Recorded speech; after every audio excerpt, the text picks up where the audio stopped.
Bueno, Shabbat Shalom a todos, que el Eterno les bendiga. Vamos a hacer el comentario entonces de la Parashat Balak Hukat, una versión doble, y este tema está denominado El Camino de Bilam y los Nicolaitas. Vamos a tocar algunas cosas de la Parashat, podríamos ir comentando algunas. También su participación, si lo desean, como ya les he mencionado, pueden colocar un comentario, yo voy a estar atento para leerlo.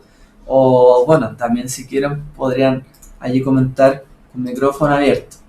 De todas maneras, allí pueden participar.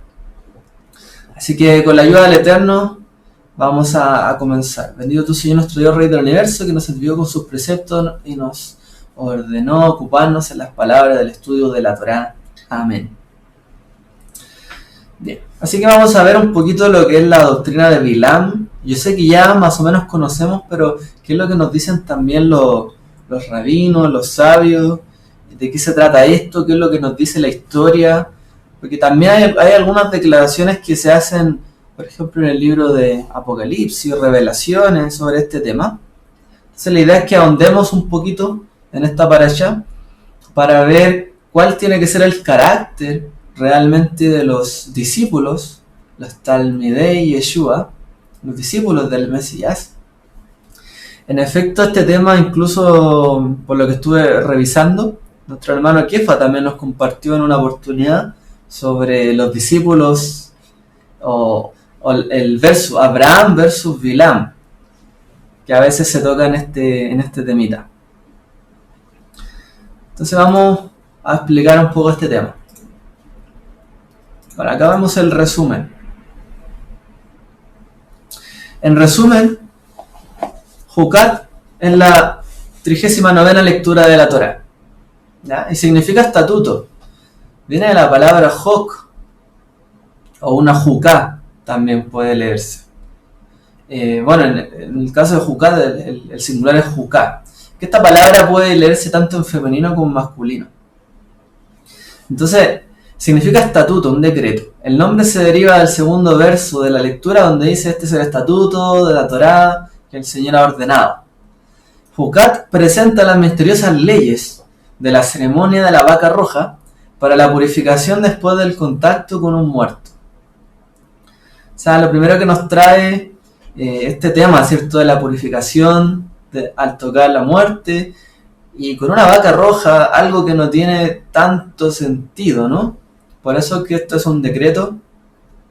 Se le llama así a un mandamiento que no tiene algún motivo, a lo mejor racional, motivo científico que uno le pueda dar, sino que es un hok, un estatuto. Esto se va a hacer. Esta lectura también contiene la historia de Moshe golpeando la roca. Una imagen también trágica, ¿cierto?, en la historia. La historia también de la muerte de Aarón y Miriam y las guerras con los amorreos. Y esta parte concluye la primera porción con las huestes de Israel, el ejército de Israel acampando en el borde de la tierra prometida. O sea, en primera instancia, la primera porción nos habla mucho sobre el tema de la muerte. Debemos nosotros notar esto. Habla de la vaca porque hay contacto con la muerte. Habla de Moshe golpeando la roca, una consecuencia, la muerte de Aarón, de Miriam, y también se anuncia también la muerte de Moshe en todo este contexto. Así que vemos una porción muy ligada a la muerte. Quizás hoy día, ¿no?, nosotros lamentablemente estamos viviendo una situación donde también estamos muy cerca de lo que es la muerte. No digo que uno está cerca de la muerte, pero está como... hemos escuchado mucho este tema de la muerte. Así que esta parasha también nos pega por ahí en el sentido de lo que estamos viviendo. Hacia el final de la parasha voy a ligar un poco ese tema. La segunda porción es Balak. Balak era el nombre de un rey moabita en los días de Moisés. También es el nombre de la 40ª lectura de la Torá. Y viene el segundo versículo de la lectura donde dice: vio Balak, hijo de Zippor, Balak ben Zippor, todo lo que Israel había hecho con los amorreos. O sea, vio Balak realmente lo que había sucedido con... no es que fueran amigos, pero algunos de los pueblos y lo que estaba pasando con Israel. Que que realmente el Eterno estaba dando victoria sobre algunos pueblos antes de entrar a la tierra prometida. Por lo tanto, él vio y se asustó. La lectura de la Torá de esta semana cuenta la historia de cómo Balak contrata al profeta ocultista o al vidente Balaam o Bilam para que eche una maldición sobre Israel. Bilam se encuentra con la resistencia de Dios, tiene una conversación con su burro y termina bendiciendo a Israel en lugar de maldecirlo. Suena como un cuento de hadas, ¿no? Suena como Shrek, el burro que habla, ¿no? Bueno, tenemos acá una historia bastante singular, muy recordada, ¿cierto? Por lo característico que tiene. Pero detrás de todo esto hay un motivo bastante fuerte. Hay un tema de maldición, bendición. Nuevamente se toma el tema de la muerte, la bendición, algo que está allí, latente, una consecuencia negativa. Lamentablemente Israel se topa con todos estos versos en un contexto que viene en declive, viene cayendo bajo, ¿cierto? A través de la rebeldía que está teniendo. Así que todo esto también le va a traer una consecuencia negativa a Israel, lamentablemente. Así que en resumen, de esto se tratan nuestras dos porciones. Vemos acá dos temas, varios temas, ¿no? Que se podrían tocar. Aquí hay un comentario que dice aquí le habla a la roca y la golpea, claro. En la porción Jucat, realmente el Eterno le dice a Moshe, háblale a la roca, que dé el agua, Moshe la golpea, lo que provoca que él no pueda entrar en la tierra prometida. Una consecuencia muy grande. Vamos a seguir avanzando. Miren aquí que interesante. Una noticia. Esto es del 18 de febrero de 2020. Piratas informáticos palestinos se hicieron pasar por mujeres para robar datos a soldados de Israel. Salió esto en la noticia en el canal 13. Jamás el grupo militante palestino encontró una brecha llamativa para colarse en los teléfonos de decenas de soldados del ejército de su enemigo jurado Israel. El espionaje en tiempo del ciberamor ha vivido un curioso capítulo en uno de los grandes conflictos mundiales. Jamás el grupo militante palestino encontró una brecha llamativa para colarse en los teléfonos de decenas de soldados del ejército de su enemigo jurado Israel. Y fue tan fácil como hacerse pasar por mujeres. Según confirmó Jonathan Conricus y portavoz del ejército israelí, decenas de soldados fueron afectados por el engaño, aunque aseguró que no hubo una violación significativa de información antes de que se descubriera. ¿Recuerdan este episodio, no? De que Bilam busca maldecir a Israel? Finalmente la caída viene por este tema, ¿no? Me llamó la atención y por eso lo coloqué aquí como noticia, que finalmente es una estrategia que se repite, no solamente se dio una vez en la historia, sino que se sigue repitiendo una y otra vez, tratando de hacer caer, ¿cierto?, al ejército enemigo. Y aquí en este caso era para robar información. Más adelante dice la noticia, por ejemplo, robar la ubicación, saber en qué lugares están los soldados. Obviamente hay una intención mala, ¿cierto? Sabemos que muchas veces a los soldados que andan solos los encuentran para matarlos. Claro, no están armados muchas veces, pero con piedras los atacan la cabeza y es algo terrible. Bueno, aquí han tratado de robar información para maldecir, en el fondo, para dañar a Israel. Esto se ve también en la Biblia, parte de la humanidad también, ¿cierto? De los israelitas, los soldados. Bueno, más adelante también dice la noticia que esto fue detectado y dejaron que pasara para detectar quién eran los que estaban haciendo esto, etc. También hubo una contrarrespuesta. No fue como pasó aquí en la Biblia, en mucho de ese sentido. Pero bueno, le traigo ahí como el ejemplo de algo que está pasando hoy día, para que veamos no tan lejos esta realidad. Entonces vamos a nuestro tema, el tema que quiero compartir y desarrollar un poco. El camino de Bilam y los Nicolaitas. ¿Qué es ser un verdadero discípulo? ¿Qué es realmente ser un discípulo? ¿Quién es un verdadero discípulo? ¿Cuáles son las características de un verdadero discípulo? ¿Qué es lo que nosotros debemos saber que es esencial, ¿ya? Que nosotros debemos practicar para diferenciarnos de otras personas o de otros discípulos quizás. Entonces, lo que hizo Bilam generó toda un contexto en la Biblia que nos habla de el perverso Bilam, el camino malvado de Bilam y el camino que llegó a tomar Israel por culpa de Bilam, que hizo caer a muchos. Y por otro lado tenemos el camino de Israel que debió haber tomado siempre, el ejemplo de sus padres. Entonces, vamos a leer aquí un verso del Pirkei Avot, el Talmud, el Tratado de los Padres. Fíjense qué es lo que dice de acá. El que posea estas tres cosas es de los discípulos de Abraham, nuestro padre. Y el que posea otras tres cosas es de los discípulos de Balaam, el malvado.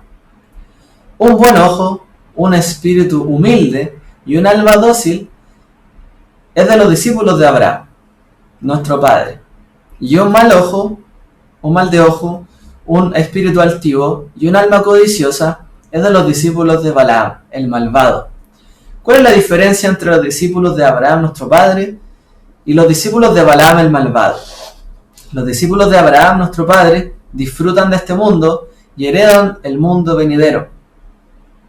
Como se dice, dotaré de bienes a los que me aman y llenaré sus tesoros. Pero los discípulos de Balaam, los malvados, heredan Gehinom y descienden al pozo más bajo. Como se dice, porque tú, Dios, los harás descender al abismo, a esos hombres homicidas y traidores. No vivirán la mitad de sus días, mas yo confío en ti. Aquí tenemos una declaración muy interesante sobre Bilam y Abraham.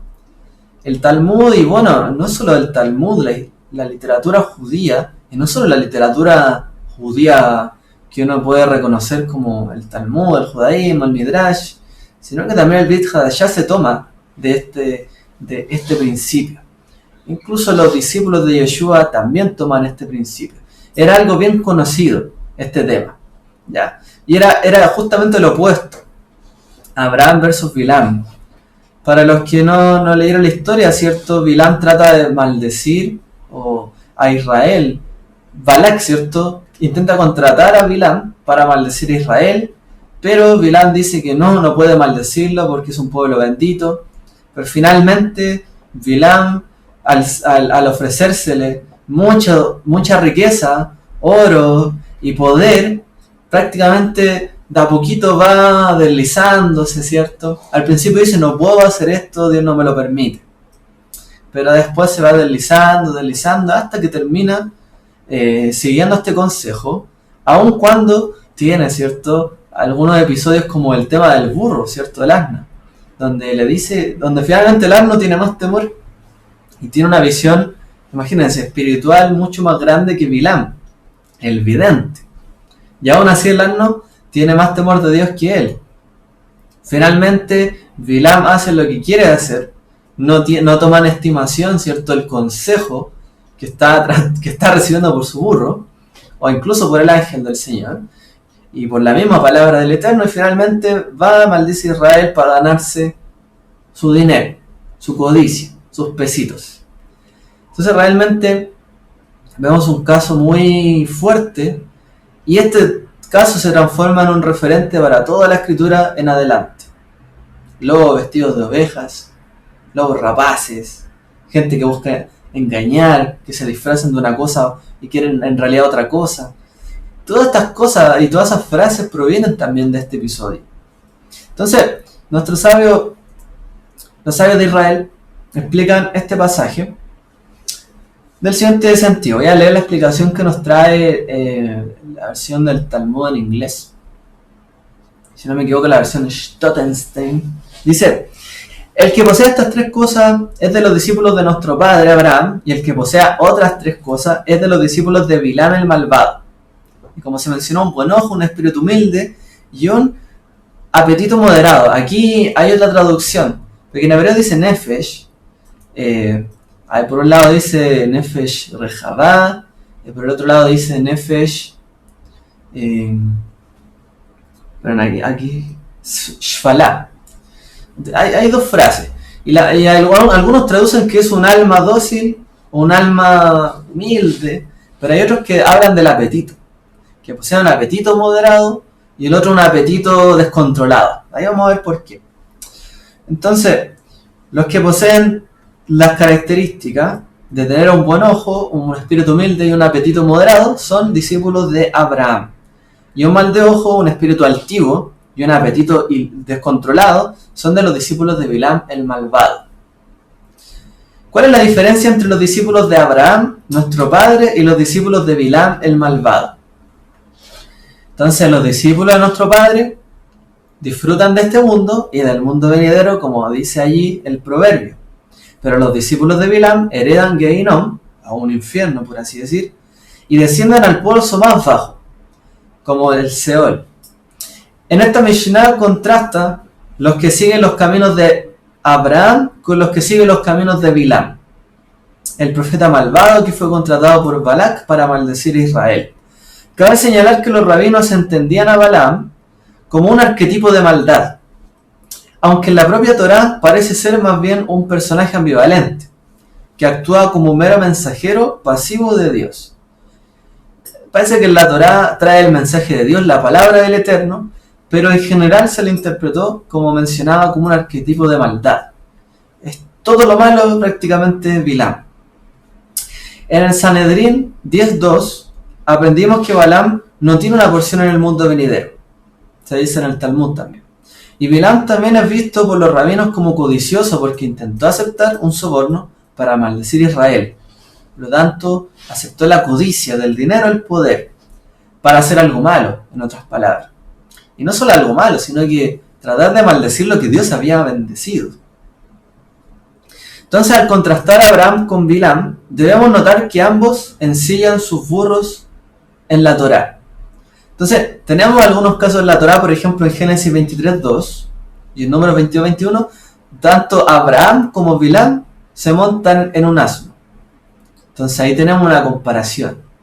Bilam se monta en un asno, pero para hacer su propia voluntad, y Bilam, por supuesto, y Abraham también se sube a su asno, pero él anda conforme a la voluntad del Eterno. Luego también tenemos el caso de Yeshua, ¿cierto? Que también monta un asno para cumplir la voluntad del Eterno, de una manera humilde, como dice el profeta Zacarías, que se va a montar sobre un asno de una manera humilde. Tal vez esta similitud es lo que llevó a los rabinos a comparar a Abraham con Bilam. Hay otras cosas más, por ejemplo, Abraham es conocido por estas cosas. Él era una persona muy generosa, él era una persona humilde y era una persona templada, una persona tranquila. De hecho, Abraham enfrentó muchas circunstancias difíciles, pero uno no ve a un Abraham totalmente alterado en las circunstancias, sino que generalmente trata de mantener la compostura, recurre al Eterno, no es que no se equivoque nunca, pero recurre al Eterno pasivamente. Si tiene que actuar de una manera activa lo hace, pero él mide muy bien sus acciones. También es generoso Abraham, es hospitalario, recibe a la gente, hace bondad con las personas y también es humilde. Porque no vemos a un Abraham que ostente, ¿cierto?, todo lo que él tenía o sus promesas. Al contrario. De hecho, la Torá dice que él era un hombre que tenía gente que lo seguía, tenía propiedades, tenía ganado. O sea, era una persona influyente en su época, pero aún así era una persona humilde, que recibía la instrucción de Dios y también favorecía. Por ejemplo, en el caso de Lot. Bueno, le dice, escoge tú por dónde quieres ir. Yo sigo por el otro camino.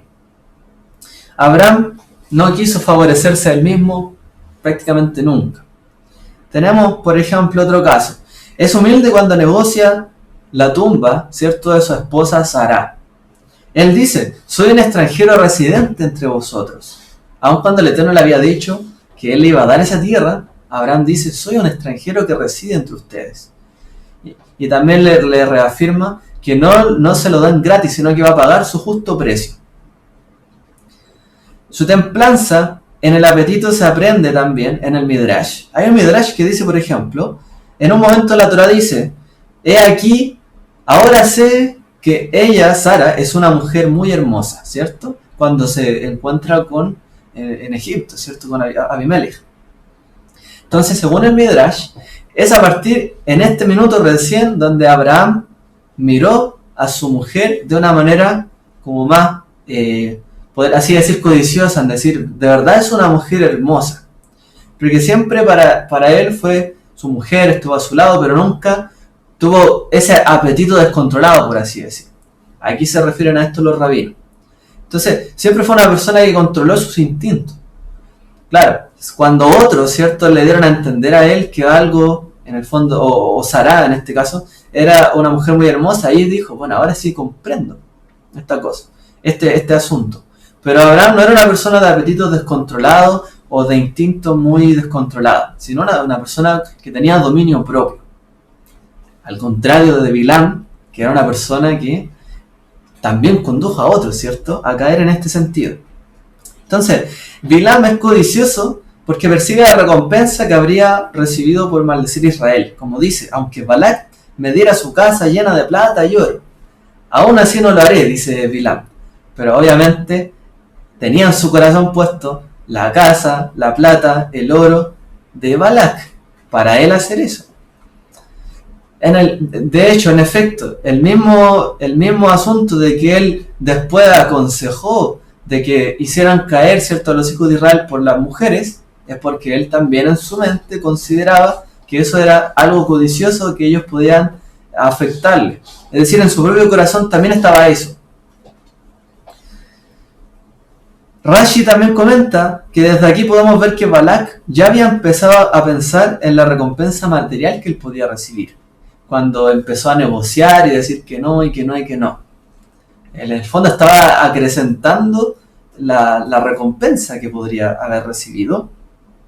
Y él es altivo también, como vemos en la declaración, la palabra de aquel que escucha el discurso de Dios, que obtiene el conocimiento del Altísimo, como él se autodenomina.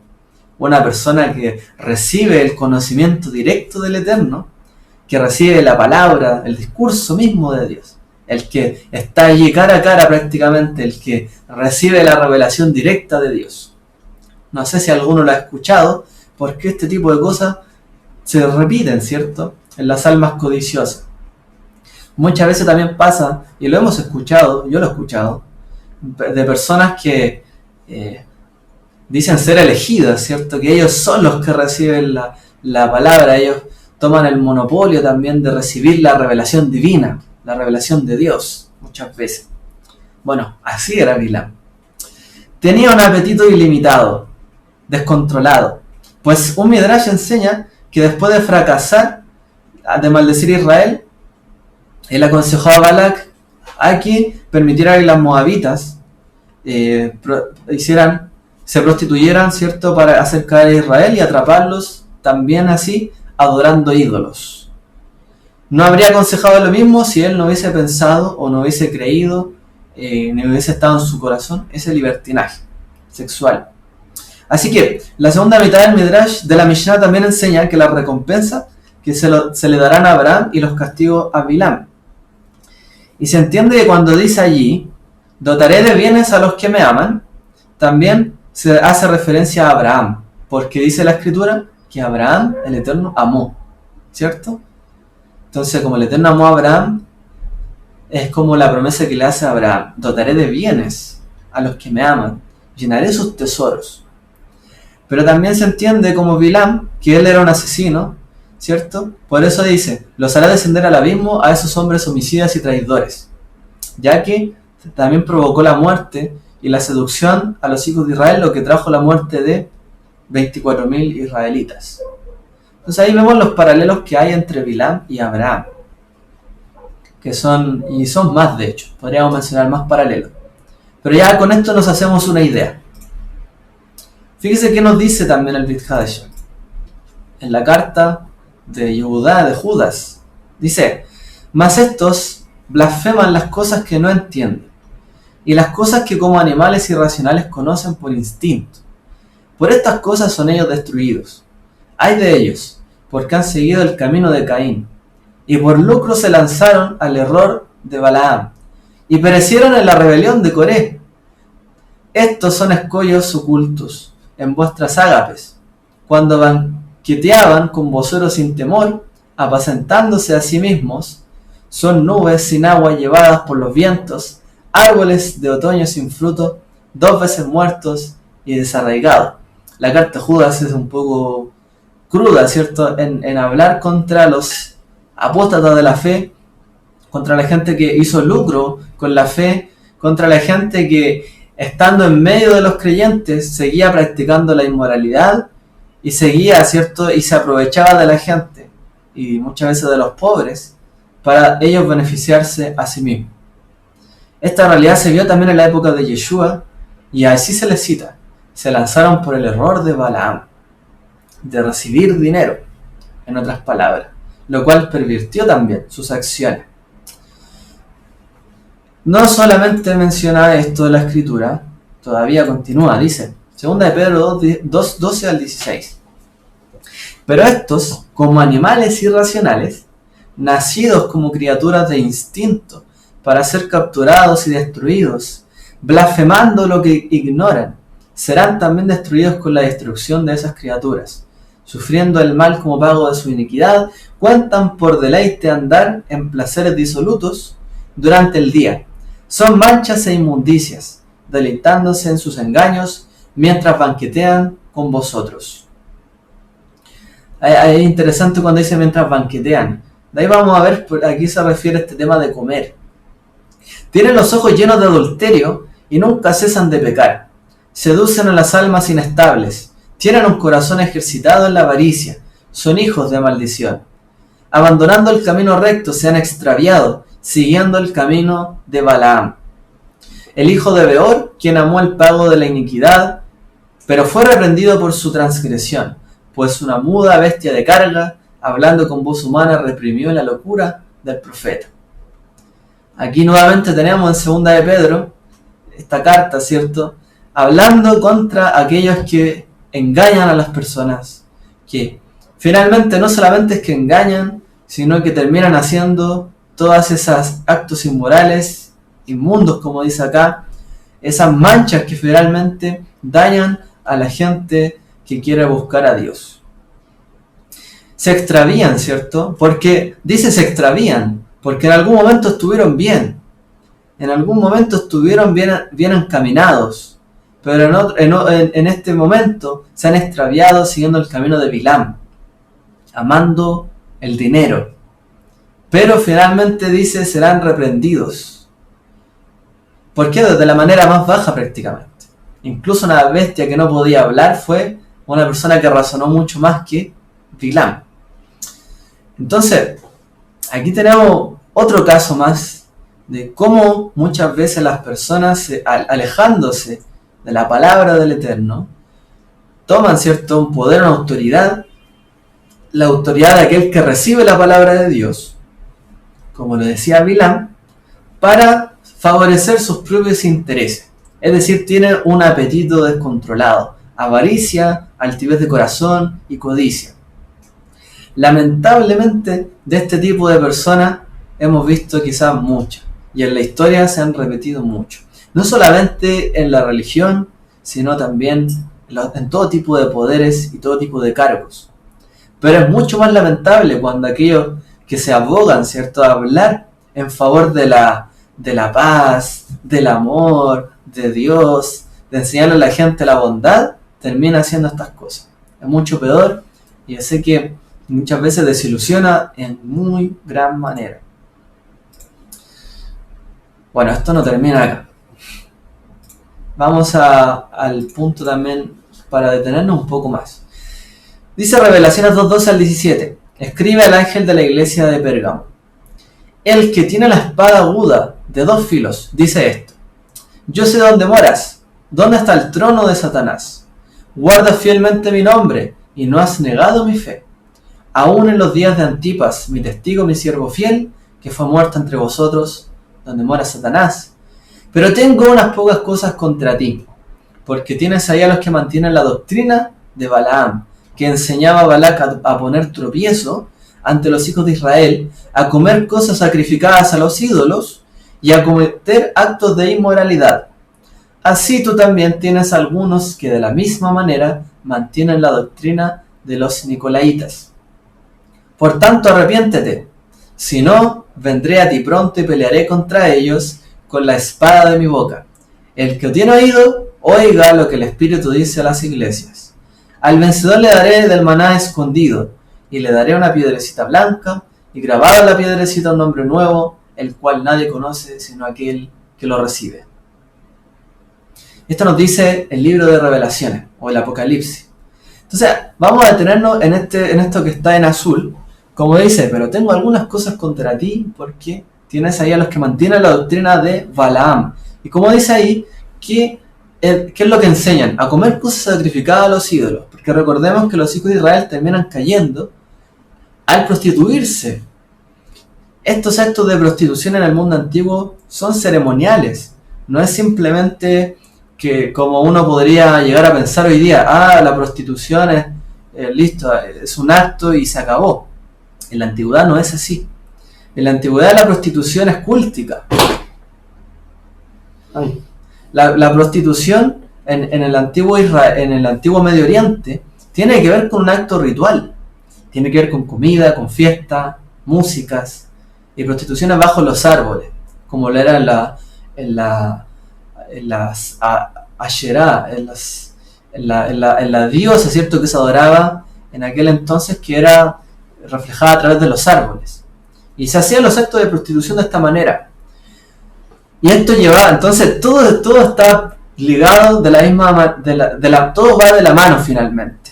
Tanto los actos de idolatría como la comida, ¿ya? Y esto no fue cambiado, sino quizás mucho más tiempo, quizás la modernidad. Porque hasta los días de Yeshua esto se seguía practicando. Veamos entonces, analicemos un poquito quiénes son, qué es lo que nos está diciendo esto. Aquí estoy citando palabras de Eli Lizorkin en un blog que tiene en internet, blog de estudio de Israel. En estos versículos vemos las malas obras que Balaam enseñaba a Balac para hacer pecar a los israelitas. Entonces la traición se refiere a dos cosas. Uno, comer alimentos sacrificados a los ídolos. Y dos, comprometerse con actos que son sexualmente inmorales. Estas dos cosas están conectadas con las enseñanzas de los nicolaitas.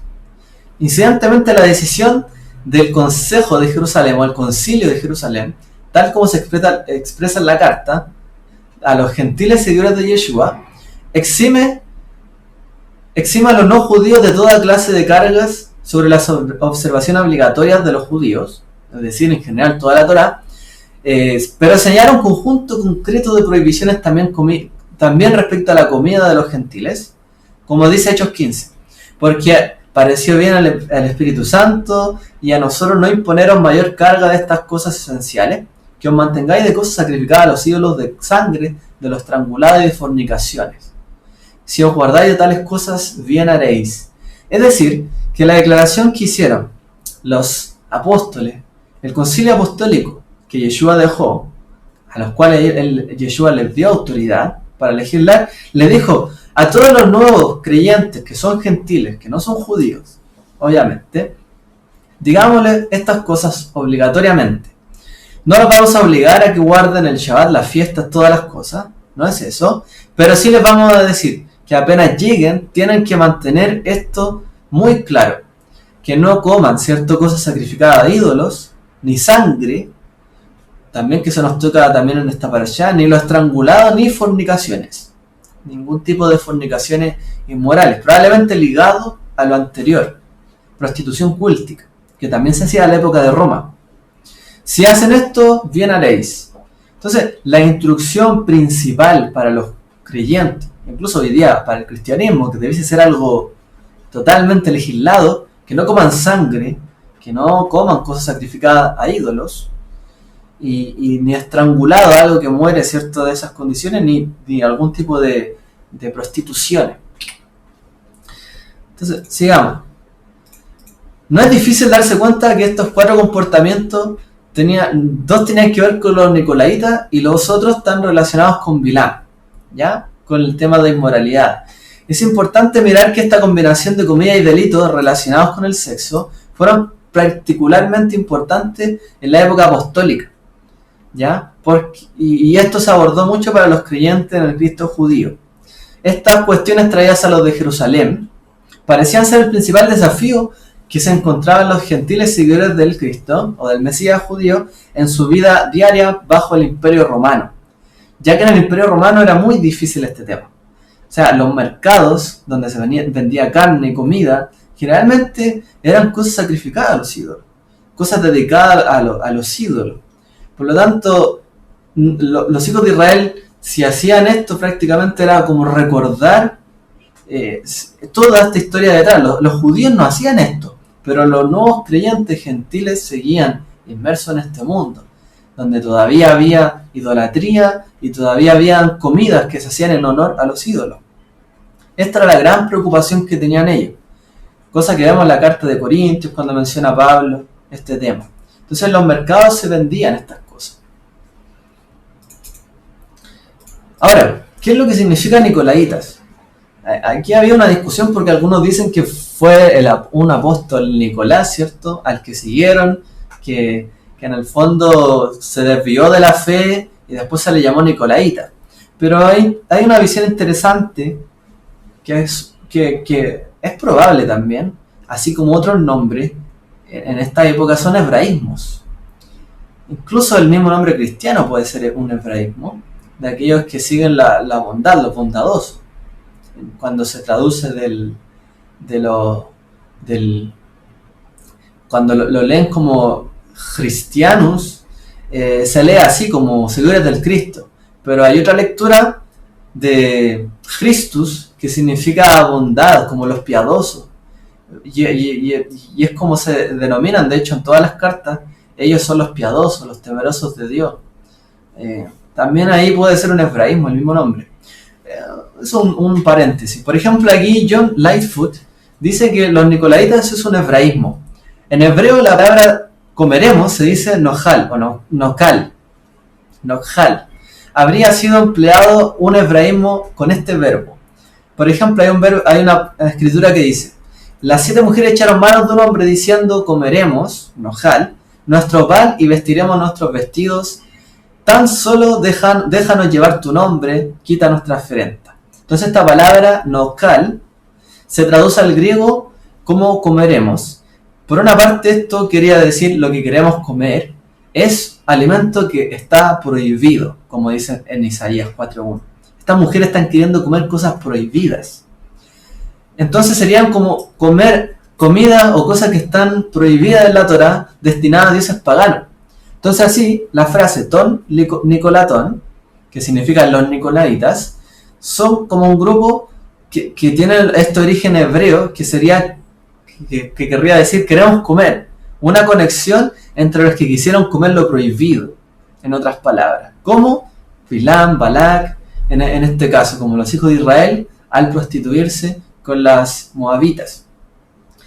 Y hay otros autores que también sugieren lo siguiente. Por ejemplo, la palabra Nikolaos, que en griego significa vencedor o dominador, también se puede comparar con la palabra Bilam en hebreo, que también lo cita el Talmud en el Tratado Sanedrín, donde significa dominador o el que somete al pueblo. Entonces tanto la palabra Nikolaos como la palabra Bilam tendrían un significado similar de los que oprimen o los que dominan al pueblo, con que le tratan de imponer la inmoralidad, en otras palabras. Tratan de imponer algo a la gente para que se desvíe del camino. Entonces estos Nicolaitas probablemente sean los que comían en el fondo, los que decían, comamos, no importa, cosas sacrificadas a los ídolos, y traían en el fondo inmoralidad al pueblo. Entre los Nicolaitas y los que seguían a Bilam, tenían todo esto. Entonces esto quedó prohibido para los creyentes nuevos en Yeshua. Y es más, la frase, el que tenga oídos para oír, que oiga, lo que el Espíritu dice a las iglesias: al que venciere le será permitido comer del árbol de la vida que está en el paraíso de Dios. Como dice ahí, el que tenga oídos para oír, que oiga, también es un hebraísmo, ¿cierto? Y significa, si alguien lo oye, que lo obedezca. A partir de esto, es un juego de palabras cuando se traduce al griego, porque en el griego, cuando se traduce el que tenga oídos para oír, que oiga, se dice el que tenga oídos para oír es el que vence, en griego, como dice Tony Cotti, y es muy similar a esta palabra de Nicolaitas, como nos fijamos. De Nahal, de comer, Nakal, que es una forma del verbo Nikao que significa ganar, conquistar, perseverar y salir victorioso. Entonces aquí podría haber un juego de palabras también. Este sospechoso sonido muy similar a la palabra que hemos mencionado, Nicolaitas. Si el lema de los Nicolaitas es queremos comer lo prohibido, entonces con juego de palabras es lo que Dios promete al que venciere. Si tú te abstienes en el fondo de comer esto, si tú oyes esto y vences a los que te tientan, si tú vences a los que te llevan por el mal camino, a los que quieren pervertir en el fondo tu conciencia, diciéndote que comas, ¿cierto? Y que no hay problema con comer cosas sacrificadas a los ídolos, o que sigas todavía en inmoralidad. Si tú vences esto, tú vas a comer del árbol de la vida y vas a vivir. En otras palabras. Entonces aquí, nuevamente, nos lleva, ¿cierto?, al punto principal, que es ser discípulo, ¿cierto?, de Abraham y no de Bilam. Que ellos promueven el apetito, un apetito descontrolado, como nos dice el Talmud. Es decir, que los mismos judíos en aquel entonces ya sabían esto, si esta doctrina es algo entendido en el judaísmo. Como dice acá el mismo verso de Revelaciones, el que tenga un oído para oír, que oiga, al vencedor se le dará el maná escondido, una piedrecita blanca, grabado en esto un nombre nuevo, el cual nadie conoce sino el que lo recibe. Es decir, el que gana comerá el verdadero pan de vida, el maná escondido, lo que está reservado para los justos. ¿Quiénes? Aquellos que se abstienen. ¿Ya? Aquellos que se abstienen de comer cosas o de hacer cosas que están destinadas a la idolatría. Y esto está hablado, por supuesto, a creyentes que muchas veces no eran judíos. Que ellos no practicaban el kashrut, el judaísmo no tenía esta costumbre de comer cosas sacrificadas a ídolos o a otros dioses. Entonces esto era una advertencia para los nuevos creyentes. Entonces aquellos que se mantienen en la moralidad, ¿cierto?, en la línea de Abraham, recordemos allí que Pablo nos dice que ahora los nuevos creyentes han sido llamados hijos de Abraham, por la fe. Es decir, son llamados por el nombre de Abraham, no de Bilam. Hay una diferencia nuevamente. Somos hijos de la promesa a través de nuestro patriarca Abraham, donde hemos recibido todas estas cosas, pero tenemos que comportarnos como Abraham se comportaba. Hay un comentario aquí que dice, y esas 4 cosas bastarán para asimilarme al pueblo.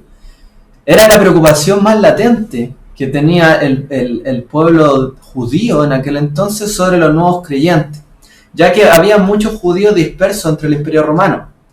Y si habían creyentes también en Yeshua que hacían estos actos que eran considerados inmorales para el pueblo judío, de comer cosas sacrificadas a ídolos, todavía muchas veces que eran de la mano con favores de prostitución, si ellos seguían eso, por supuesto que ya de partida empezaron mal. Esto es como el primer paso. El primer paso era abandonar la idolatría para los nuevos creyentes.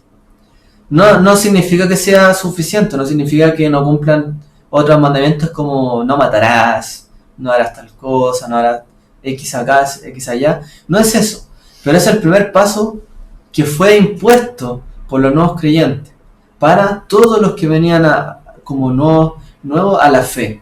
Era algo que no podían dejar ellos de obviar. Si no hacían esto, no podían avanzar más adelante, en otras palabras. Esto incluye el comer sangre, que es algo muy sagrado. Al que sabe hacer lo bueno y no lo hace, es transgresión. Claro, por supuesto. En este principio, lo que es más importante para ellos es que la gente abandone la idolatría, lo más principal, ante cualquier otra cosa. Más que el hacer, es el que dejen de hacer las cosas inmorales que los desvían de Dios. Eso es lo primero, el primer paso. Pero por supuesto, allí más adelante es diferente. Ya vemos las cartas, el desarrollo del Brit Hadashah, cómo se muestra. Sigamos. Dice Miqueas, volviendo un poco al tema de cómo afectó esto al pueblo de Israel, imagínense, de una manera terrible, de hecho, en un momento. Como leyó Jonathan, pueblo mío, acuérdate lo que maquinó Balak, rey de Moab, de lo que respondió Bilam, hijo de Beor, desde Sittim hasta Gilgal, para que conozcan la justicia del Señor. ¿Con qué me presentaré ante Adonai? Yo, ¿cuál es mi ofrenda delante del Eterno? ¿Cuál es mi ofrenda? ¿Qué llevo delante de Él? Esto también se le fue dicho a los nuevos creyentes gentiles. ¿Con qué me voy a presentar ante el Eterno? ¿Con qué me voy a postrar ante Él? ¿Me presentaré con holocaustos, con sacrificios? ¿Sagrada el Señor de millares de carneros, miradas de ríos de aceite? Incluso dice aquel profeta, ofreceré mi primogénito por mi rebeldía, el fruto de mis entrañas por el pecado de mi alma. Esta doctrina malvada también, esta conducta de codicia también de Israel, de querer a toda costa que Dios los bendijera, que Dios le diera a los buenos, llevó incluso a sacrificar bebés, sacrificar a sus hijos, a sus primogénitos, a ponerlo en los brazos de Moloch, que era una estatua, ¿cierto?, grandísima, donde finalmente quemaban a los niños vivos, los calcinaban. Entonces, ¿con qué me voy a presentar delante de Él? Finalmente, mi corazón tiene que estar pegado, ¿cierto?, a la muerte, al sacrificio, o solamente al dar y dar y dar y dar y codiciar, o sea, tomar los sacrificios como una codicia prácticamente. Con tal de ganarme el favor del Eterno, voy a sacrificar incluso a mi hijo. Él te ha declarado, hombre, lo que es bueno y lo que demanda Adonai de ti, sino practicar la justicia, amar la misericordia y andar humildemente con tu Dios, como lo hizo Abraham, que fue justificado, ¿cierto?, por la fe, que él también practicó misericordia, bondad, y fue una persona humilde. ¿Qué es lo que espera el Eterno de nosotros? ¿Qué es lo que espera el Eterno de los nuevos creyentes? ¿Qué es lo que espera de cada uno, finalmente? Es que codiciamos y que nuestra codicia nos lleve a la perdición, que finalmente hagamos lo que nos corresponde, como Yeshua lo anunció tantas veces, que hagamos justicia, que practiquemos misericordia, que seamos humildes. O queremos simplemente guardar muchas veces la Torá solamente por hacernos más justos y porque queremos nosotros ganar un lugar más alto, como por una altivez. ¿Qué es lo que motiva también nuestro servicio al Creador? Es algo que nos debemos preguntar. Y quiero conectarlo con la parashá nuevamente, este tema, ya que ¿cuál es la solución que nos presenta esta porción? ¿Qué es lo que nos dice esta porción en torno, por ejemplo, a la muerte, en torno a las cosas que pasan en la vida, la altivez, la codicia, el mal de ojo? Vino por un mal entendimiento de la vida y la muerte. A veces las acciones humanas son llevadas por el motor del miedo a la muerte, como ya vimos hace un par de semanas, o a veces por la codicia de la vida. A veces las personas no tenemos, digamos, incluyámonos todos, no tenemos un equilibrio justo y necesario ante las cosas. A veces pensamos que somos los todopoderosos, que pueden hacerlo todo en este mundo, que en el nombre del Señor vamos a hacer todas y cada una de las cosas y que nada nos va a tocar. Pero luego nos damos cuenta de que la muerte nos va a llegar a todos. En algún momento va a tocar a la puerta algo así en nuestra vida. Hoy día estamos viviendo momentos donde debemos preguntarnos también este tema. Y es fuerte, es difícil, porque a veces nos llega de una manera inesperada, difícil, o una enfermedad o cualquier cosa. Entonces, ¿cómo estamos viviendo nuestra vida? ¿Estamos haciendo que nuestra vida valga la pena? ¿O nuestra vida la vivimos por un temor a la muerte? ¿O por un exceso de apetito de la vida? Hay una razón de por qué la escritura, o por qué el Pirkei Avot lo dice así. Miren, voy a volver un poquito acá para que lo vean. Hay una razón de por qué dice así la redacción: el que posee estas tres cosas, discípulos de Abraham; y el que posee estas tres cosas, discípulos de Bilam. Y luego dice un buen ojo, un espíritu humilde y un alma dócil, o un apetito controlado, es de los discípulos de Abraham. Y luego dice lo otro. O sea, ¿por qué los rabinos dijeron el que posea estas tres cosas es de este, el que posea estas tres cosas es de este? ¿Por qué no dijo el que posea esto, buen ojo, espíritu humilde, discípulo de Abraham? ¿Por qué hizo una redundancia? Porque finalmente una persona que tiene un buen ojo, que es conocido por tener un buen ojo, o por una de estas características, que eran las más grandes de Abraham, finalmente es reconocido como un discípulo de él. Si practicamos una de estas cosas, es como que practicamos el resto, en otras palabras. Si una persona es conocida por tener un espíritu humilde, probablemente tenga un apetito controlado. Si una persona tiene un buen ojo, si una persona mira para bien a los demás, si no codicia necesariamente, si cuando a alguien le va bien, también felicita, ¿cierto? Se alegra cuando el otro consigue algo. Si una persona es humilde, no tiene una consideración suprema sobre los demás y tiene un apetito controlado, cualquiera de esas cosas indica que esa persona lo está haciendo bien. Sabe cómo vivir. Sabe que en el mundo muchas veces no vamos a tenerlo todo. Muchas veces hay gente que va a pasar por encima de nosotros, lo cual no significa que siempre tengamos que reaccionar de una mala manera, sino que tenemos que ser controlados. Si una persona tiene alguna de estas cualidades, es discípulo de Abraham, porque así era Abraham, y las cumple todas prácticamente. Y si una persona tiene cualquiera de estas malas características, aunque sea una, es discípulo de Bilam. Una persona que mira para mal a los demás, que cuando a alguien le va bien, le desea el mal. Que cuando alguien lo está haciendo bien, tiene envidia. O cuando alguien, ¿cierto?, tiene altivez en su corazón, cuando cree que todo viene por él en el mundo. O cuando alguien codicia en exceso en la vida, por un exceso de querer poseer todo en esta vida, cuando no lo podemos poseer todo.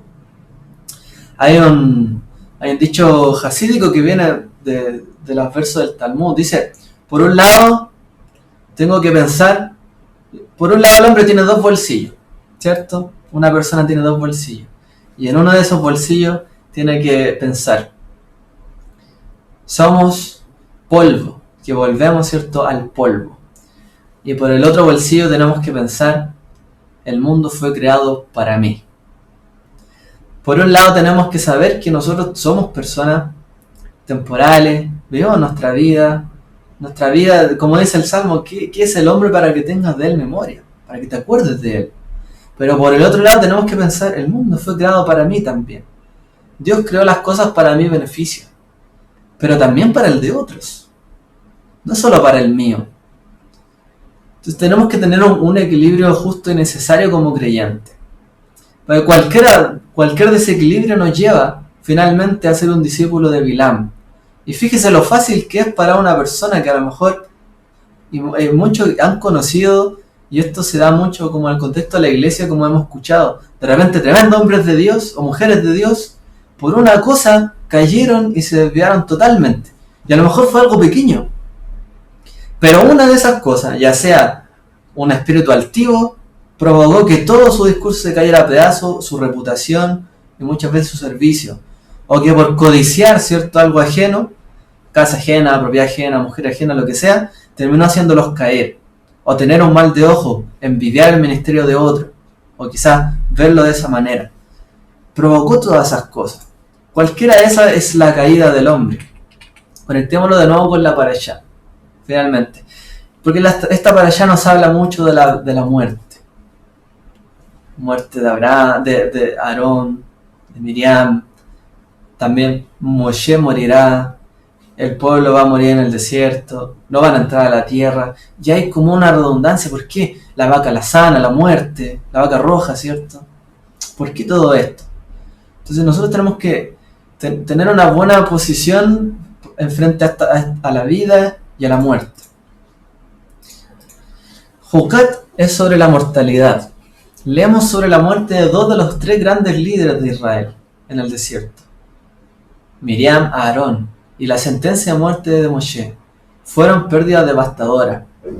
La manera de purificar esto era a través de algo muy llamativo, que era una vaca roja, un emblema prácticamente, como alguien podría ver de la vida, ya que la vaca era roja como la sangre, viva, ¿cierto?, como rojo vivo, que es la fuente de la vida, y que nunca había soportado un yugo, porque esa vaca no tendría que haberle trabajado a nadie. O sea, era como una vida que vino a este mundo como un bebé, por así decirlo, que nunca le trabajó a nadie, algo que era totalmente frágil en este mundo que llegó de una manera inocente, para reducirlo a las cenizas. Esta es la mortalidad, el destino de todo lo que vive. Somos, como dijo Abraham, mero polvo y cenizas. Así dice Abraham, somos polvo y ceniza. O sea, por un lado, la vida tan resplandeciente, tan roja como la vaca, tan pura, finalmente es reducida a cenizas. Como toda la vida y como nuestra vida muchas veces. Y como a todos nos pasará. Todavía será reducida finalmente. Todo lo que en el minuto fue algo vivo termina impurificando. Incluso la vaca, ¿cierto? Que purificaba la muerte, a los que se tocaban algún muerto, o algo que había tocado un muerto, eran purificados con una vaca roja, con esto, bebiendo de esto, que se representaba la vida. Pero a la vez los que hacían ese ritual quedaban impuros. Y es una paradoja. Realmente lo que viene a través de la muerte para repararlo es otra muerte. Lo que vemos también en el sacrificio del Mesías. Lo que se veía tan vivo, lo que se veía tan grande, la palabra de Dios viviente, también sujeto a este mundo muere. Y tiene que morir, como todos tenemos que morir. El punto es cómo vamos a entregar nuestra vida, qué vida vamos a vivir y cómo realmente nos vamos a conducir. ¿Vamos a vivir alocadamente porque pensamos que no hay otra vida? ¿Desequilibradamente vamos a practicar la codicia y todo eso? ¿O vamos a tomar una correcta postura? Esa es la reflexión que quiero llevar hoy día, un poco profunda. El estallido de la ira de Moshe, incluso cuando el pueblo le pidió agua, provocó que él y Aarón murieran, ¿cierto?, sin poder entrar en la tierra prometida. Entonces, por un lado, tenemos que saber que todas las personas somos inestables. Somos una mezcla de razón, pasión, reflexión y emoción. Somos espíritu, pero también somos polvo, por así decirlo. Pero también tenemos una manera equilibrada, tenemos nuestra razón, pero también nos movemos por motivaciones que son instintos muchas veces que a veces nos desatan, ¿cierto?, nuestros deseos. Todas las personas somos así. A veces el dolor y el agotamiento también pueden llevar incluso a los más grandes hombres de la vida a cometer errores, como lo fue en el caso de Moshe y Aarón. Incluso el varón más alto, ¿cierto?, Moshe, el profeta que hablaba cara a cara con Dios, cometió un error. Porque estamos sujetos todavía a este mundo. Todavía estamos sujetos, ¿cierto?, a padecimientos físicos, pero no solo eso, sino que espirituales.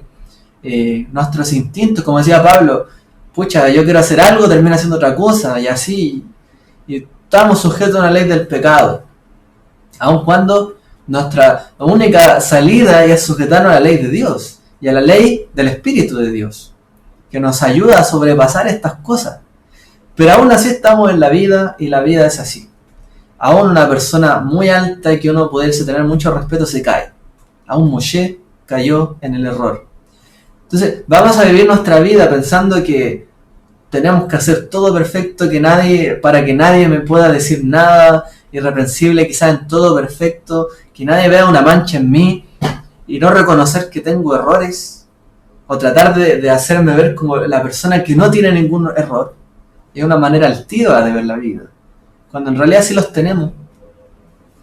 Y en este mundo no podemos vivir engañándonos. La vida no es tan extensa, ¿cierto?, para vivir engañado a uno mismo. Por otro lado, también somos personas físicas, somos mortales, padecemos, poseemos el amor, poseemos la humildad, la bondad y todas estas cualidades, pero nuestro cuerpo es físico, mortal. Por lo tanto, hay ríos que no cruzaremos, hay tierras prometidas a las que no entraremos y hay futuros a los que quizás por los que trabajamos que no veremos. Así es la vida. Y esto tenemos que entenderlo, como Israel también. De una manera difícil tuvo que entenderlo. Hay cosas que en la vida no vamos a alcanzar. Por más que nosotros queramos. Por más que codiciemos. Por más que nuestra alma anhele las cosas. Algunas cosas no las alcanzaremos. Y tenemos que aprender a vivir con ello. Porque las personas que no aprenden a vivir con ello se frustran. y a veces cometen cosas contra su propia vida. Se maltratan a sí mismos, se torturan con la tristeza, el dolor, se torturan por el fracaso, porque no lograron algo, se torturan incluso al grado de quizás quitarse la vida, muchas veces. ¿Por qué? Porque no hemos aprendido que tenemos errores, somos personas, sí, podemos alcanzar muchas cosas, podemos lograr mucho en la vida, el Eterno nos ha dado muchas bendiciones para este mundo, pero aún así no todas las cosas las alcanzaremos como el pueblo le pasó y como a Moshe le pasó. Y como el pueblo de Israel ha tenido que aprenderlo en su historia, hay cosas que no alcanzaremos. Por lo tanto, la envidia, la codicia y la altivez no tienen sentido. Pero si nos dejamos llevar por esto y pretendemos creer que todo en la vida lo vamos a poseer, vamos a caer en la envidia, la codicia y la altivez de corazón. Y nuestro apetito nunca se va a saciar en este mundo. Y nunca vamos a ser felices con lo que tenemos. Esto es lo que promueve prácticamente la doctrina de Bilam y lo que promueve muchas veces el mundo a través del el materialismo exagerado de poseer y poseer y poseer. Nosotros tenemos que ver la vida de otra manera. Ahora, no somos nada, pero por ejemplo, no importa que hagamos si el fin es el mismo. Fíjense las citas trágicas, ¿no?, que han hecho grandes autores del mundo, ¿cierto? Bestseller. Voltaire describía a los humanos como insectos que se devoran unos a otros en un pequeño átomo de lodo. Así es el hombre, dice Voltaire. O sea, somos como insectos en este pequeño átomo de lodo que es la Tierra. Stephen Hawking declaró que la raza humana es solo una escoria química, un planeta de tamaño moderado que orbita alrededor de una estrella no muy promedio en el suburbio exterior entre 1 y 1000 millones de galaxias. O sea, no somos nada, como decía Stephen Hawking en su libro, ¿cierto?, La historia del tiempo, y en otras declaraciones, donde finalmente el hombre, ¿qué es el hombre? Escoria química. Esa es la manera que nos plantea la Torá, que tenemos que ver las cosas, como si fuéramos nada, escoria, gusanos, polvo. El filósofo John Gray declaró también que la vida humana no tiene más significado que el moho limo. Somos como un hongo, un virus, una bacteria, perdón. Somos como una bacteria en este mundo. En su Homo Deus, Yuval Harari llega a la conclusión de que mirando hacia atrás la humanidad resultará ser una onda en el flujo de datos cósmicos. Somos solo una onda, un soplido, por así decirlo, una brisa que pasó en este mundo y se acabó. Pero esa es la manera que el Eterno quiere que nosotros veamos nuestra vida, nuestra existencia. De esa manera, ¿qué es lo que ganaremos realmente si creemos que el hombre fue creado para esto? Nada, total desilusión, total fracaso, que finalmente no logramos nada, todo lo que trabajamos no sirvió mucho, algo dejamos pero ahí quedó, pero no es lo que el Eterno quiere de nosotros. Entonces, este es el punto, y el equilibrio también. Estas dos opciones la Torá las rechaza, por supuesto. Uno no debe tener una estimación ni demasiado alta ni demasiado baja de la humanidad, como dice Romano. En virtud de la gracia que me ha sido dada, digo a cada uno de vosotros que no piense más alto concepto de sí que lo que debe pensar, sino que piense con buen juicio, según la medida de fe que Dios ha distribuido a cada uno. Nadie puede pensar que es más alto que otro, ni que es menor que otro. Yeshua nos dijo, cuando le preguntaron cómo nos debemos conducir, nadie va a ser más grande ni menor entre ustedes como hermanos. Deben tratarse como igual. Y si alguien quiere ser grande, pero en el reino de los cielos, que sirva aquí. O sea, no está diciendo que en este mundo va a ser más grande, sino que después. Porque en este mundo nos tenemos que ver todos como iguales. De otra manera, uno va a pensar que es más grande que otro, va a ser altivo. Uno va a pensar que merece más las cosas que otro, va a ser envidioso. Y uno va a pensar que merece más en esta vida, o que él lo merece todo, o que todo el mundo tiene que recibirlo, o que debe de recibir todas las cosas que él cree que merece en este mundo, y eso va a ser finalmente codicia.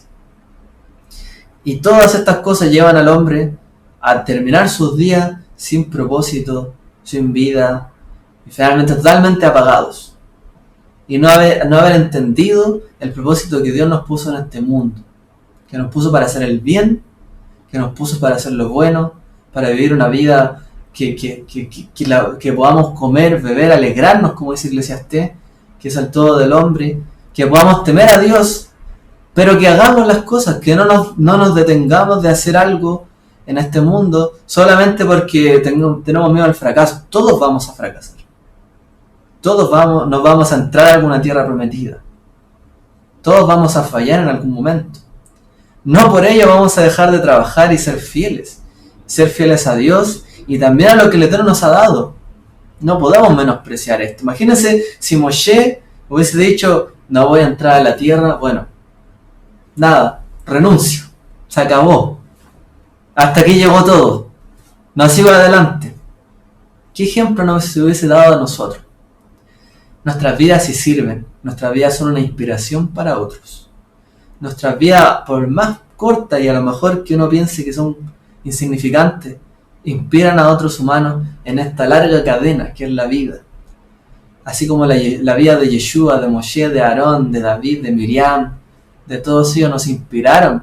Nuestra vida también puede servir para otros, para dar ejemplo, así como aprendemos. Estas cosas fueron escritas para nuestro ejemplo, para que aprendamos lo que pasó Bilam, lo que pasó con ellos, con el pueblo de Israel, para que nosotros aprendamos a vivir la vida. Por un lado, ningún hombre es Dios.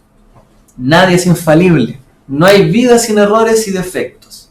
Por eso, era tan importante notar en la parashá que se trata de la mortalidad, el pecado y mostrar el pecado de Moshe. Del mismo modo, era importante decir que al comienzo de su misión no tenía dotaciones carismáticas especiales.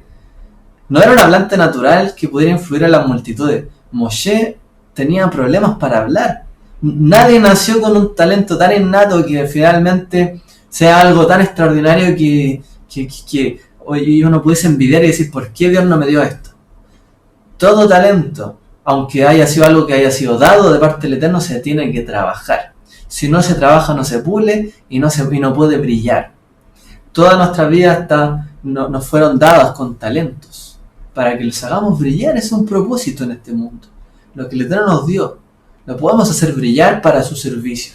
¿Qué más grande, noble causa que esto? O algunos ni siquiera lo ven así, pero lo ven para servir a su familia, a su esposa, a sus hijos, para dejarle algo bueno, algo de bien, preparar sus vidas. Todo esto vale la pena. No es nada en vano. Nada es en vano. Pero si nosotros pensamos de esa manera tan baja de nosotros mismos, o tan alta, ya sea que caemos altivez, codicia y nuestro apetito nunca se sacia. Entonces, en este mundo tenemos que aprender a vivir. Y este es el mensaje que quiero dejar finalmente. Ser discípulo de Abraham no solamente es alcanzar la tierra prometida, porque a Abraham le fue prometida, pero él no la alcanzó. Pero él confió y vivió toda su vida con fe, y luchó en el nombre del Señor, del Eterno, hizo las cosas en su nombre, confió en su promesa, vio algunas cumplidas, otras no cumplidas, y así es nuestra vida. Pero fue parte de esta cadena ininterrumpida de pueblo, de gente, ¿cierto?, que teme a Dios, y de todavía darle una luz a este mundo, y darle una luz de esperanza, que hay fe, que no se ha acabado esto. No porque venga un virus ahora y hay algo ataque al mundo, se acabó el mundo, no es eso. Aun cuando a veces hay pérdida que es lamentable, pero aún así no se acaba el mundo, y el legado queda siempre, para nuestras vidas. Valoremos lo que otros nos han dado, estos ejemplos, y también valoremos nuestras vidas, porque nuestra vida también importa para dejarle algo a los demás. Todo tiene un valor para el Eterno, ¿ya? Así que no pensemos ni más alto que caemos lamentablemente en codicia, en altivez de corazón, ni más bajo que finalmente caemos en la pérdida total, ¿cierto?, de nuestra humanidad, en creer que no somos nada. No, para el Eterno somos grandes. El mundo fue creado para nosotros, como les decía, pero también somos como polvo de estrellas. Somos como polvo y ceniza, como dijo Abraham. Las dos cosas tomadas en nuestros bolsillos para mantener el correcto equilibrio en este mundo. Y así la gracia del Eterno pueda ser manifestada en cada uno de nosotros conforme a todos los dones que Él nos ha dado. Y sean manifiestos en este mundo. Y no tengamos miedo de manifestarlos, nuestros dones, nuestros dotes. Y tampoco tengamos miedo de fracasar. Porque todos fracasan. y todos hemos fracasado. El único que no fracasó fue el Mesías y el Eterno, que nos da a nosotros un ejemplo de esperanza para que nosotros sigamos. Pero aún así también nos da esperanza que aun cuando los más grandes hombres de la Torá fallaron y no entraron, bueno, si a veces no alcanzamos algunas cosas, aún así el Eterno puede decir de nosotros: ah, pero él fue una persona fiel en toda mi casa. Él fue un amigo mío, como dijo de Abraham. Esta persona fue alguien que de verdad estuvo a mi lado, que me siguió, que fue justo. Entre toda su generación fue justo, fue recto. Que nuestra vida valga la pena en este sentido. Voy a ver aquí algunos comentarios. Perdón, me detuve. La Torá nos presenta personas, no superhéroes sujetas a tentación. Exacto. La Torá nos muestra superhéroes, muestra personas que fallan, que tienen acierto, y así es la vida. La Torá no significa que vamos a cumplir toda la perfección. Vamos a fallar también. Pero no estamos sujetos a una ley que nos dice que si fallamos, morimos, y nos perdemos y seguimos tras ese camino.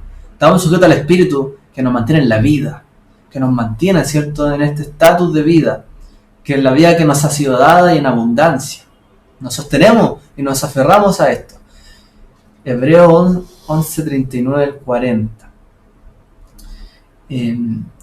Y poderoso, dice Dios, para hacer que abunde en vosotros toda gracia, a fin de que teniendo siempre en todas las cosas todo lo suficiente, abundéis para toda buena obra. Exacto. Imagínense la vida para aquellos primeros seguidores de Yeshua que fueron perseguidos tan grandemente. A lo mejor algunos murieron sin haber escrito nada, ni publicado nada, pero su fe valió la pena, ¿no? Ellos vivieron su vida conforme a sus principios y esto por supuesto que vale la pena. Todavía es valioso. Y si es para Dios, y Dios va a considerar cada una de estas cosas. El problema es que nosotros nos vemos como, a veces, cuando nosotros no valoramos la vida de los demás y el esfuerzo de los demás, creemos que para Dios tampoco vale. Y ahí caemos en la arrogancia. Pero para el Eterno todas las cosas valen. Toda buena obra. Hashem, aún las que son ocultas, y mucho, y a veces mucho, con mayor razón. Hashem siempre nos da todo lo suficiente, lo que necesitamos para hacer su obra, ni más ni menos. Con eso debemos estar en Shalom. Si Él nos da todo lo que nos basta. Y también nos da la herramienta si queremos lograr más para alcanzarlo. Voy a ver aquí lo último en YouTube.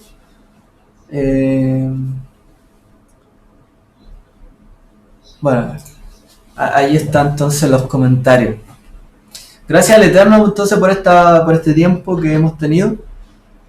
Gracias a todos por haber escuchado esta parasha un poco llevada a un tema un poco más contradictorio quizás en nuestras acciones, pero tenemos que verlo así. Si nosotros vemos de verdad la vida correctamente, nos va a ir bien, vamos a tener éxito, aunque fracasemos, vamos a estar tranquilos, habitaremos seguros, aunque vengan enemigos, aunque vengan destrucción, aunque venga virus y peste, estaremos seguros, tranquilos, si tenemos confianza en el Eterno.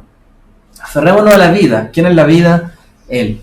Como decía Apocalipsis, aquellos que mantengan estas cosas y se aferren, como decía acá, el que tiene oído, ¿cierto? El que no tenga un apetito descontrolado, el que mantenga su vida quieta, esa persona, ¿cierto?, será vencedor. El que logró vencer y sujetar, ¿cierto?, su vida. Y le daré el maná escondido, una piedrecita blanca, una invitación para estar en su banquete. Porque aquel que come del banquete solamente de la inmoralidad o de la injusticia, de la codicia, va a perecer. Pero aquel que come del banquete del Eterno, que oiga y que venciere, el Eterno nos dará vida y vida eterna. Amén. Bueno, que el Eterno les bendiga. No sé si había alguien más que quería comentar algo. Y ya cerramos esta parasha. Hermano Ariel. ¿Sí? Es que yo le escribí el texto. ¿Sí? Hebreos 11:39 y 40. Adelante. Todos estos, aunque recibieron buen testimonio por la fe, no recibieron el cumplimiento de la promesa. Se refiere a todos los patriarcas, a los profetas, para que no fueran ellos perfeccionados aparte de nosotros, porque Dios había provisto algo mejor para nosotros. Un poco, digamos, poniendo en contexto también lo que se señalaba, de que tanto Abraham, Moisés, Los grandes hombres del Eterno, si bien es cierto, ellos recibieron la promesa, pero nunca pudieron visualizar, no lo palparon en sí mismos en su vida, pero murieron con la fe y la esperanza de que iban a ser resucitados en el día venidero y que iban a ver el cumplimiento de todo lo que ellos habían hecho. Así es. Y esa es nuestra esperanza. Bueno, de hecho, ahí mismo declara, todos ellos murieron también y no alcanzaron, y nosotros sí hemos alcanzado cosas, porque ellos vieron al Mesías. O sea, incluso vale la pena, ¿cierto? Porque aquellos que pasaron, experimentaron lo pasado, es para que nosotros también hoy día recibamos lo que tenemos. Ellos valoran todo el sacrificio de los padres. No solamente que ellos vivieron y no alcanzaron, cada uno de sus vidas vale para nosotros. Tiene un ejemplo y nos da a nosotros el criterio también para hoy día, para vivir y saber que lo hemos recibido a través de ellos también por su esfuerzo, y valorar también nuestro esfuerzo propio. Porque si el de ellos vale, el de nosotros también. Y si ellos no alcanzaron, nosotros tampoco, pero nosotros recibimos quizás algo por lo que ellos trabajaron. Y Baruch Hashem que el Eterno permite estas cosas, porque podamos nosotros vivir una vida y pensar que no todo es destrucción, no todo es que somos gusanos, polvo, ni nada en este mundo. Realmente tiene un sentido, y ese sentido lo damos cuando tenemos fe.